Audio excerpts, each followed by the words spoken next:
all. My name is Krista Galloway, and I would like to talk a little bit about the developments of utilizing photovoltaic panels as sun sensors in small satellite applications.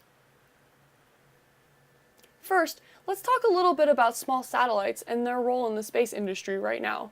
Although we hear mostly about the multi-million-dollar satellites launched into low Earth orbit, smaller satellites are catching a ride to space aboard these vehicles. To most efficiently pack these onto a larger vehicle, small satellites have become standardized so that as many satellites as possible can fly in any given mission. One example of these small satellites includes CubeSats, which are U-class spacecraft. A 1U CubeSat is 10 centimeters by 10 centimeters by 10 centimeters and weighs no more than approximately 3 pounds. To give you an idea, here's a concept picture of a CubeSat orbiting Earth.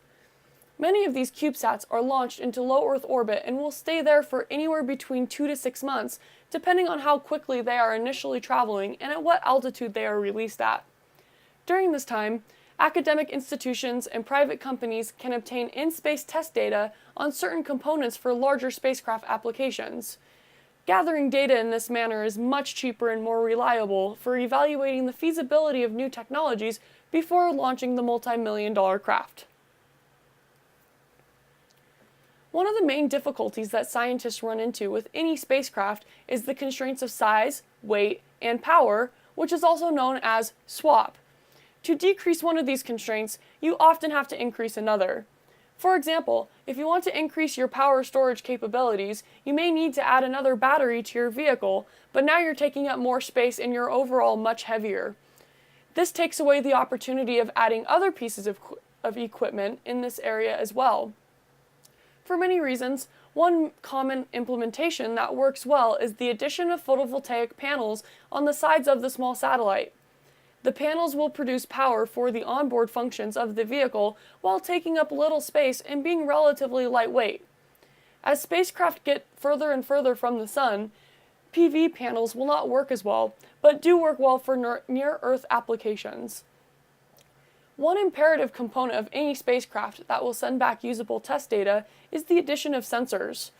The attitude of the craft, or the positional orientation in a three-dimensional space, is extremely important regardless of the type of information being processed and sent back to Earth.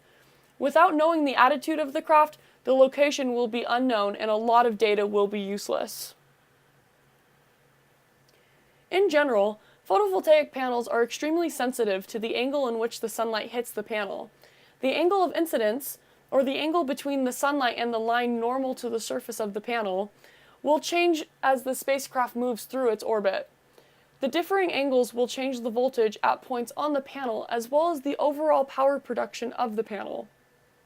There are parameters of solar panels that are relatively constant for each individual panel, such as efficiency, fill factor, operating temperatures, irradiance, and more.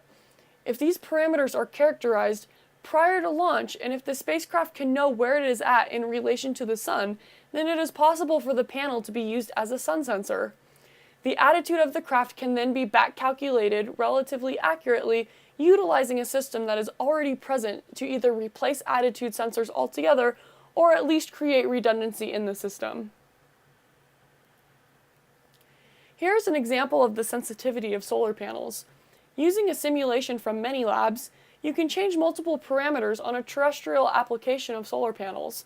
By keeping all parameters the same, except changing the angle of the sun on the panel by 25 degrees, the output of the panel changes by almost 5%. This is a simplified version of what would happen in a three-dimensional space, such as a satellite in orbit, but it allows us to see how much the output of a panel can change with relatively small changes in the angle of the sun coming into the panels. So, you may ask, how does this actually work? Solar panels can generally be modeled simply as a PN junction in a DC current source. The DC power can then be used directly to power the rest of the vehicle's avionics. No conversion is required. This makes photovoltaics an efficient source of power while reducing the complexity of burning fuel, which is currently prohibited when piggybacking off of larger flights or creating power in other ways. The short circuit current is approximately equal to the current from the panel. The open circuit voltage will change more significantly than the PV current because the sun will generally vary only a little from the normal vector of the surface of the panel, so the calculated results will be more accurate than those from the calculation from the PV current only. As I mentioned previously, a photovoltaic panel can be simply modeled as a PN junction, which can be seen here. The current from the panel can be approximated as the short circuit current with respect to when theta, the angle of incidence, is equal to 0. This functionally means that they are equal when the sunlight hits the panel normal to the panel's surface. The value of the short circuit current with respect to theta equal to 0 is also equal to the maximum current multiplied by the cosine of theta for all theta values between negative 90 degrees to 90 degrees as compared to the normal direction vector of the panel. This makes sense comparing this generalized statement to the short circuit current with respect to theta equals 0 because cosine of 0 equals 1, which would give us our maximum current value, meaning our maximum current is attained when the sun is perpendicular to the panel. The equation for the open circuit voltage is a little bit more complicated, but still overall a pretty simple calculation. The open circuit voltage is equal to the open circuit voltage when theta equals 0 plus the thermal voltage multiplied by the natural log of cosine of theta. Using these two equations, it is possible to take the device readings and back calculate the angle of incidence. Unit vectors can be used to aid us in finding the x, y, and z coordinates of the direction vector of the incoming sunlight. Please note, the mathematical equations to find the direction unit vectors will be dependent on the geometry of the satellite. As the shape of the satellite becomes more complex, the equations also become more complex.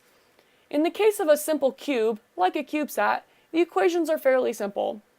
Here, theta equals the angle of incidence, while alpha equals the azimuth angle, which is the angle from the x-axis. The z-axis is parallel to the surface of the solar panel in this example. The direction vector s is the direction in which the sunlight hitting the solar panel originates from. The x component of vector s can be found by multiplying the sine of theta to the cosine of alpha multiplied by the unit vector x. The y component of vector s can be found by multiplying the sine of theta to the sine of alpha multiplied by the unit vector y. The z component of the s vector can be found by multiplying the cosine of theta to the unit vector z.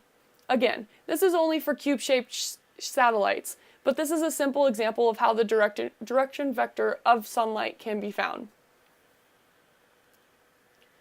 Throughout the world, there have been a handful of academic institutions and private companies that have done small-scale experiments here on Earth. Here are some results from an experiment done by graduate students and faculty in Brazil. The left graph is the actual position of the light source. The middle graph is the calculated position of the light source based on the readings from the solar panel. And the right graph is the error between the measured and calculated values.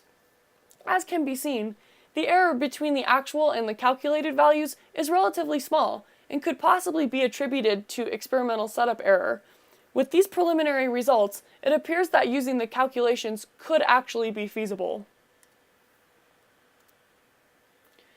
There would have to be advantages to this system to have scientists and engineers put in further work investigating such an idea.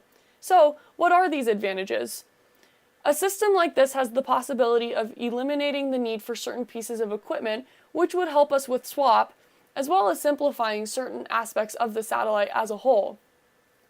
Photovoltaic panels are already present on most small satellites, so this would just be using the panels for an additional purpose. This would include no additional cost, space, or weight to be implemented. When you're working with a cube that must weigh 3 pounds or below and have the dimensions of 10 centimeters by 10 centimeters by 10 centimeters, every ounce in cubic centimeter is important. However, if those designing these satellites did not feel comfortable with doing away with the sensors altogether, it could also be used to create redundancy in the system. Unfortunately, using photovoltaic panels for attitude control has considerations that need to be taken into account as well. The application scope for this implementation is extremely narrow. The satellite could not be too large, the satellite can't spin, there would be a loss of data when there's a loss of sunlight, such as during an eclipse, and it could also be used only for near-Earth applications. Until some more testing is conducted, There is also a chance that the accuracy is not high enough for some of the small satellites. Other components may also need to be added for noise reduction if a high level of accuracy must be achieved. Although there is not much data available, and this technology appears to have not been tested in space, it seems that photovoltaic panels could someday replace attitude sensors if the panel is characterized correctly prior to flight.